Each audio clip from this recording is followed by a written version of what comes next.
সারা দেশে উদ্বেগজনক হারে হামরুবেলা আক্রান্তের সংখ্যা বাড়লেও সীমান্তবর্তী জেলা সাতক্ষীরা এখনও অনেকটাই স্বস্তিতে রয়েছে। জেলায় এখন পর্যন্ত হামরুবেলার উপসর্গে কারও মৃত্যুর খবর পাওয়া যায়নি। জেলা স্বাস্থ্য বিভাগ জানিয়েছে, নিয়মিত ইপিআই কর্মসূচির পাশাপাশি বিশেষ এমআর টিকাদান কার্যক্রম জোরদারভাবে পরিচালিত হচ্ছে।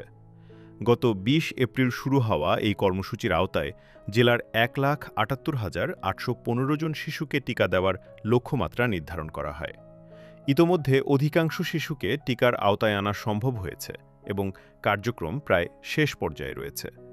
সাতক্ষীরা সদর হাসপাতালের আবাসিক medical officer doctor Abdur Rahman জানান, প্রতিদিন সকাল ৮টা থেকে বিকেল ৪টা পর্যন্ত টিকাদান কার্যক্রম পরিচালিত হচ্ছে।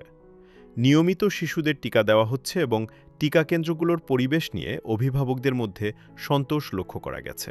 এ বিষয়ে ড. আব্দুস সালাম বলেন, সারা দেশের তুলনায় সাতক্ষীরায় হাম আক্রান্ত রোগীর সংখ্যা খুবই কম। এখন পর্যন্ত জেলায় মাত্র ৩ জন রোগী শনাক্ত হয়েছেন এবং তারা সবাই সুস্থ হয়ে উঠেছেন। হামের উপসর্গ নিয়ে এখন পর্যন্ত কারো মৃত্যুর ঘটনা ঘটেনি।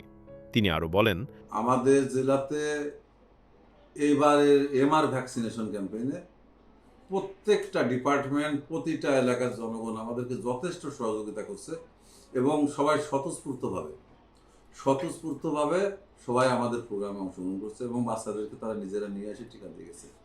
এমআর টিকাদান কার্যক্রম সফল করতে জেলার সব বিভাগ ও প্রশাসন সহযোগিতা করেছে। কোথাও কোনো নেতিবাচক পরিস্থিতির খবর পাওয়া যায়নি, বরং জনগণের আস্থা আরও বেড়েছে।